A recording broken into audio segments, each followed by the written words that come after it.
ओम शांति। आज 19 जून 2021 की मुरली में बाबा के मधुर महावाक्य है। मीठे बच्चे, तुम महान सौभाग्यशाली हो, क्योंकि तुम्हें भगवान वह पढ़ाई पढ़ाते हैं जो अब तक किसी ऋषि मुनि ने भी नहीं पढ़ी। प्रश्न है आज की मुरली का, ड्रामा की कौन सी भावी तुम बच्चे जानते हो, दुनिया के मनुष्य नहीं? उत्तर, तुम जानते हो इस रुद्र ज्ञान यज्ञ से विनाश ज्वाला प्रज्वलित हुई है। अब सारी पुरानी दुनिया इसमें स्वाह हो जाएगी। यह भावी कोई टाल नहीं सकता। यह ऐसा अश्वमेघ अविनाशी रुद्र यज्ञ है जिसमें सारी सामग्री स्वाह होगी। फिर हम इस पतित दुनिया में नहीं आएंगे। इसे ईश्वर की भावी नहीं, ड्रामा की भावी कहेंगे। गीत है आज का, मुखड़ा देख ले प्राणी जरा दर्पण में। अब सुनते हैं मुरली विस्तार से। ओम शांति। तुम बच्चे भी मनुष्य हो। यह मनुष्यों की सृष्टि है। इस समय तुम ब्राह्मण धर्म के मनुष्य बने हो। बाप शिक्षा देते हैं आत्माओं को। आत्मा को अभी अपने स्वधर्म का पता है कि हम आत्मा इस शरीर को चलाने वाली है। आत्मा का ये रथ है। जैसे बाप इस रथ पर आकर सवार हुए हैं, तुम्हारी आत्मा भी इस रथ पर सवार है। सिर्फ आत्मा को ये ज्ञान भूल गया है कि हम आत्मा शांत स्वरूप है। हमारे रहने का स्थान ही मूल वतन में है। यह शरीर हमको यहाँ मिलता है। ऐसे अपने साथ बातें करनी है। बाप कहते हैं, तुम आत्मा शांत स्वरूप हो। अगर तुम चाहो हम शांति में बैठें तो अपने को आत्मा समझ शांति धाम के निवासी समझो। थोड़ा समय शांति में बैठ सकते हैं। मनुष्य शांति ही मांगते हैं। मन को शांति चाहिए, यह आत्मा ने कहा। परंतु मनुष्य यह नहीं जानते हैं कि मैं आत्मा हूँ। यह भूल गए हैं। एक कहानी भी है ना, रानी के गले में हार पड़ा था और ढूंढती थी बाहर। गले में था हार और इधर उधर ढूंढ रही थी। तो बाप भी समझाते हैं, शांति तो तुम्हारा स्वधर्म है। बच्चों ने समझा है हम आत्माएं शांत स्वरूप है। शांति हमारे अंदर ही है और हम शांति को इधर उधर ढूंढ रहे हैं। यहाँ आई है पाठ बजाने। इन आर्गन से डिटैच हो जाते हैं तो आत्मा शांत है। आत्मा अपने स्वधर्म शांति में जितना चाहे बैठ सकती है। चाहो हम उस शरीर से काम न करें तो शांत में बैठ जाओ। यह है सच्ची शांति। इनको तुम ढूंढते नहीं। तुम्हारा स्वधर्म शांत है। अभी यहाँ पाठ बजा रहे हैं। बाप द्वारा मालूम पड़ा है, हमने 84 जन्मों का पाठ बजाया। इन 84 जन्मों के चक्र का कोई को पता नहीं, सिर्फ तुम बच्चे ही समझते हो। पहले हम सूर्यवंशी राजा व प्रजा थे, फिर चंद्रवंशी 100 वैश्यवंशी 100 शूद्रवंशी बने। अब फिर से हमको सूर्यवंशी बनना है। तुम बच्चे सृष्टि के आदि मध्य अंत को जान गए हो। तुम कितने सौभाग्यशाली हो। बाप तो यथार्थ बात समझाते हैं। यह है ही सद्गति मार्ग। यह समझाना है कि सर्व का सद्गति दाता एक है। अभी जान गए हो। हमको बाबा आकर 21 जन्मों के लिए सद्गति प्राप्त करा रहे हैं। बाहर वाले मनुष्य इन बातों को जानते ही नहीं। तुम ब्रह्मा कुमार कुमारियां ही जानते हो। कोई पूछते हैं तुम बीके क्या जानते हो। परीक्षा तो होनी ही चाहिए कि ब्राह्मण व ब्राह्मणी है व नहीं। अगर तुम ब्रह्मा के बच्चे हो तो सृष्टि चक्र को जरूर जानते होंगे। बाप रचयिता को जानते हो। ऋषि मुनि आदि तो रचता और रचना को जानते ही नहीं, तो गोया नास्तिक ठहरे। तुम भी नास्तिक थे। तुम भी रचता बाप और रचना के आदि मध्य अंत को नहीं जानते थे। पहले तो नहीं जानते थे ना कोई भी। स्कूल में पहले अनपढ़ ही आते हैं, फिर कहेंगे स्कूल में यह पढ़ा है। बच्चे जब स्कूल में एडमिशन लेते हैं तो अनपढ़ होते हैं, कुछ नॉलेज नहीं होता है, फिर बताते हैं कि ये पढ़ा है। अभी तुम हो ईश्वरीय पढ़ाई में, परमपिता परमात्मा तुमको पढ़ा रहे हैं, यह बुद्धि में समझना चाहिए। रचता तो एक शिव बाबा ही है। रुद्र ने ज्ञान यज्ञ रचा, यह शास्त्रों में भी है। अब रुद्र और शिव परमात्मा में फर्क तो कोई है नहीं। यह भी है कि रुद्र ज्ञान यज्ञ से विनाश ज्वाला निकली। सिर्फ रुद्र शिव की जगह कृष्ण का नाम डाल दिया है वही गीता। कहते हैं इस ज्ञान यज्ञ से विनाश ज्वाला प्रज्वलित हुई, तो स्वराज्य के लिए यह ज्ञान यज्ञ है। इसमें पुरानी दुनिया स्वाह होनी है। यज्ञ में सारी आहुति अर्थात सामग्री डालते हैं, सब स्वाह कर देते हैं, तो इस रुद्र ज्ञान यज्ञ में सारी पुरानी दुनिया स्वाह हो जाएगी। तुम अब राजयोग सीख रहे हो, इस पतित दुनिया में फिर आएंगे नहीं। यह दुनिया फिर खत्म हो जानी है। तुम जानते हो नेचुरल कैलेमिटीज आदि सब होगी। यह सारी नॉलेज तुम्हारी बुद्धि में बैठना चाहिए। शिव बाबा कहते हैं मेरी बुद्धि में ही सारा ज्ञान है। बाप सत्य है, चैतन्य है, ज्ञान का सागर है, सृष्टि के आदि मध्य अंत को जानते हैं। ऋषि मुनि तो कहते हैं हम रचता और रचना को नहीं जानते। तुमसे कोई पूछेंगे तुमको क्या मिलता है, बोलो जिसको बड़े बड़े ऋषि मुनि आदि कहते थे कि हम रचता और रचना के आदि मध्य अंत को नहीं जानते हैं, सो हम जानते हैं। रचता बाप के सिवाय रचना के आदि मध्य अंत का राज कोई समझा नहीं सकता। रचता ही समझाएंगे। तुमको मालूम है मक्खियों की भी रानी होती है। रानी के साथ पीछे पीछे सब मक्खियाँ जाती है। रानी अर्थात माँ के साथ उनका कितना संबंध है। बेहद का बाप भी आते हैं तो सभी बच्चों को साथ ले जाते हैं।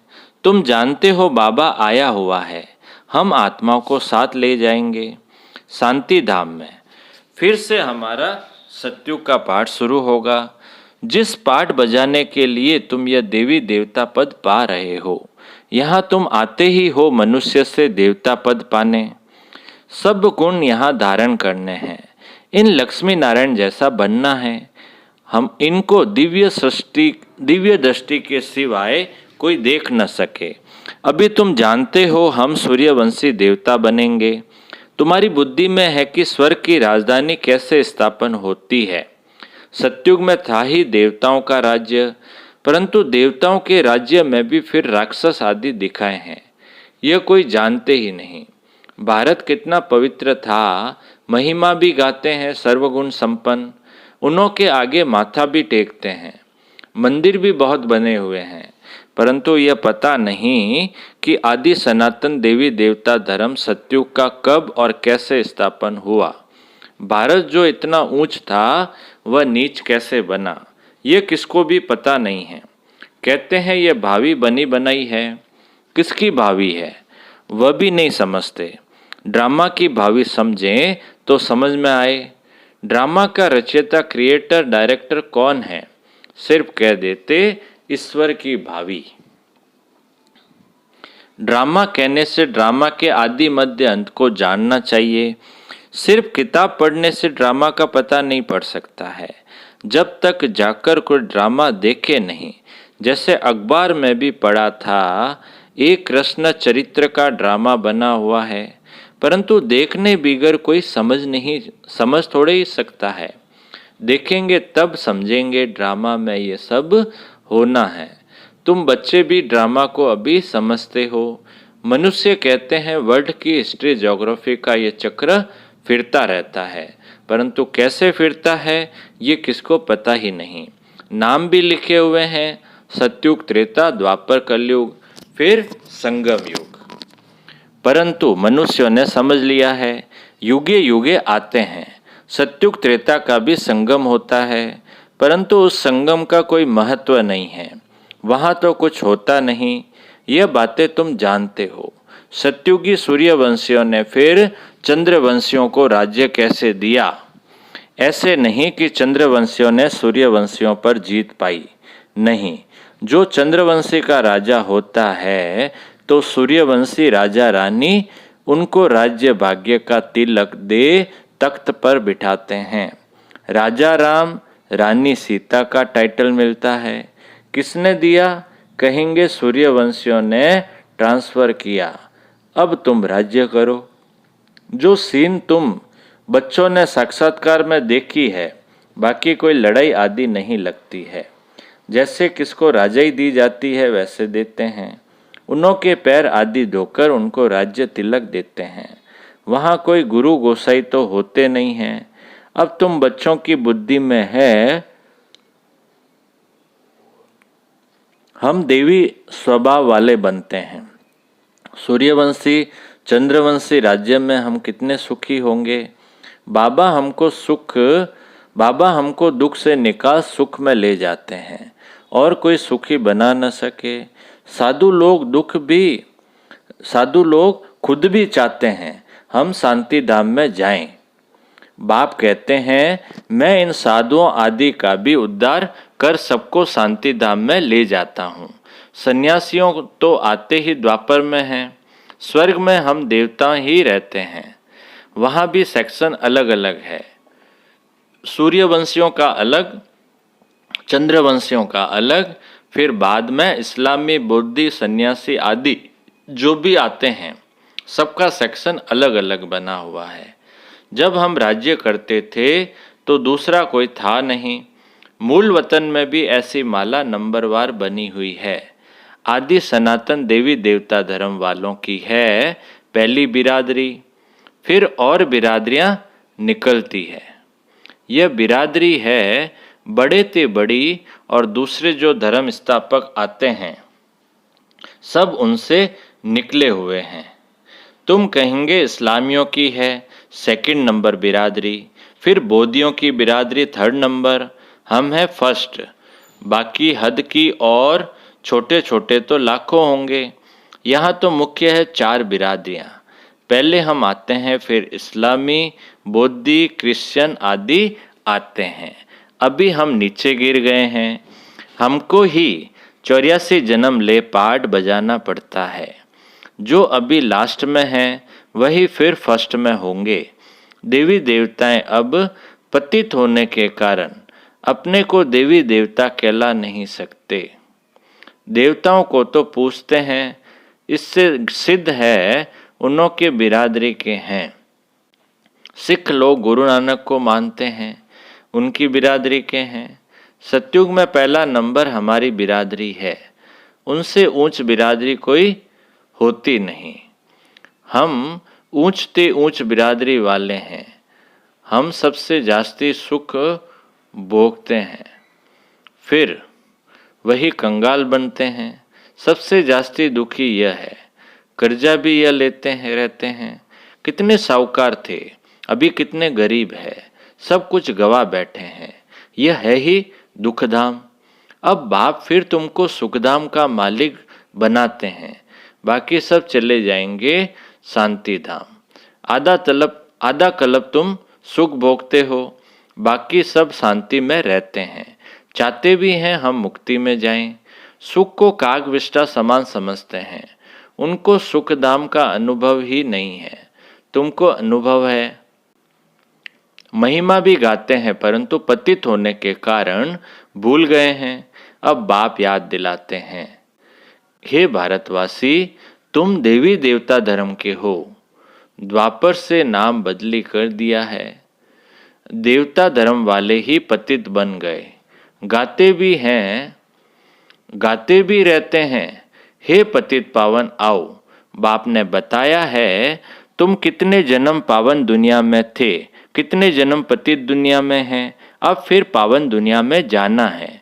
यह पाठशालाओं की पाठशाला है, यज्ञों का यज्ञ है। सारी पुरानी दुनिया इसमें खत्म होनी है। होलिका जलाते हैं, यह सब पर्व अभी के हैं। आत्मा चली जाएगी, बाकी शरीर खत्म हो जाएंगे। यह नॉलेज कोई सन्यासी आदि दे न सके। गीता में कुछ है परंतु आटे में लूण अर्थात नमक, ज्ञान प्राय लोप हो जाता है। शिव बाबा कहते हैं हमने ये यज्ञ रचा है, इसमें तन मन धन सब स्वा करते हो, जीते जी मरते हो, ये ज्ञान तुमको अभी मिल रहा है। अच्छा अच्छा बाप दादा बोले, मीठे मीठे सिकिलदे बच्चों प्रति मात पिता बाप दादा का याद प्यार और गुड मॉर्निंग। रूहानी बाप की रूहानी बच्चों को नमस्ते। हम रूहानी बच्चों की रूहानी बाप दादा को याद प्यार, गुड मॉर्निंग और नमस्ते नमस्ते नमस्ते। सदा रहेंगे हंसते हंसते, बन जाएंगे फरिश्ते। वाह बाबा वाह, वाह मेरा भाग्य। अब पूरी मुरली में से धारणा के लिए जो मुख्य सार है, पहला पॉइंट, सुख धाम में जाने के लिए अपना देवी स्वभाव बनाना है। ड्रामा के आदि मध्य अंत के राज को बुद्धि में रख हर्षित रहना है, सबको यही राज समझाना है।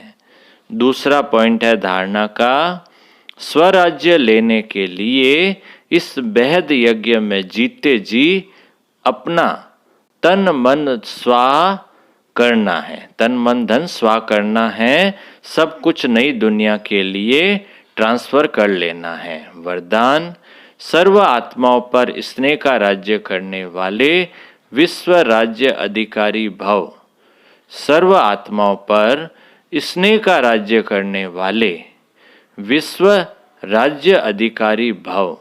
विस्तार है, जो बच्चे वर्तमान समय सर्व आत्माओं के दिल पर स्नेह का राज्य करते हैं, वही विश्व में, वही भविष्य में विश्व के राज्य का अधिकार प्राप्त करते हैं। अभी किसी पर ऑर्डर नहीं चलाना है, अभी से विश्व महाराजन नहीं बनना है, अभी विश्व सेवादारी बनना है, स्नेह देना है। देखना है कि अपने भविष्य के खाते में इसने कितना जमा किया है। विश्व महाराजन बनने के लिए सिर्फ ज्ञानदाता नहीं बनना है, इसके लिए सबको स्नेह अर्थात सहयोग दो। स्लोगन है आज का, जब थकावट फील हो तो खुशी में डांस करो, इससे मूड चेंज हो जाएगी।